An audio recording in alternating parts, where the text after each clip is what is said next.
اللهم لك الحمد بالإسلام، ولك الحمد بالإيمان، ولك الحمد على كل حال. تباركت ربنا وتعاليت يا ذا الجلال والإكرام. اللهم صل وسلم وأنعم وبارك على نبينا محمد وعلى آله الأطهار وصحابته الأخيار، وعنا معهم بفضلك وجودك يا أكرم الأكرمين. يا حنان يا منان يا بديع السماوات والأرض، اللهم جازه عن الإحسان إحسانا وعن السيئات عفوا وغفرانا. اللهم اجعل قبره روضة من رياض الجنة، ولا تجعلها حفرة من حفر النيران.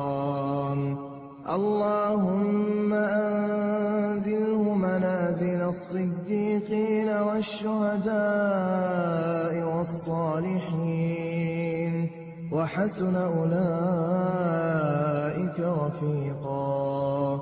اللهم افسح له في قبره مد بصره، وافرش قبره من فراش الجنة. اللهم أعذه من عذاب القبر، وجاف الأرض عن جنبيه. اللهم انقله من مواطن الدود وضيق اللحود إلى جنات الخلود في سدر مخضود وطلح منضود وظل ممدود وماء مسكوب وفاكهة كثيرة لا مقطوعة ولا ممنوعة وفرش مرفوعة.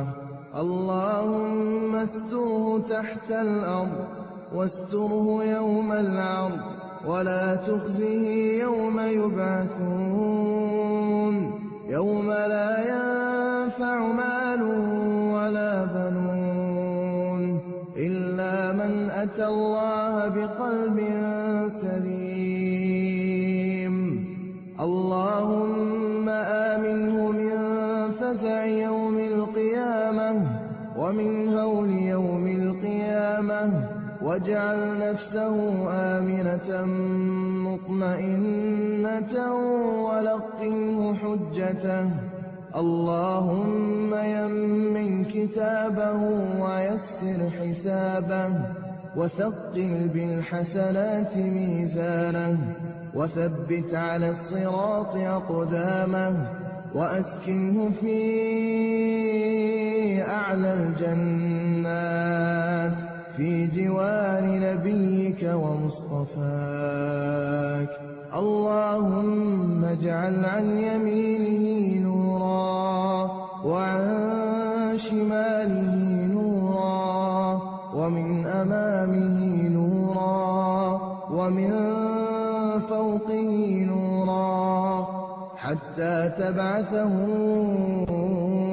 آمنا مطمئنا في نور من نورك.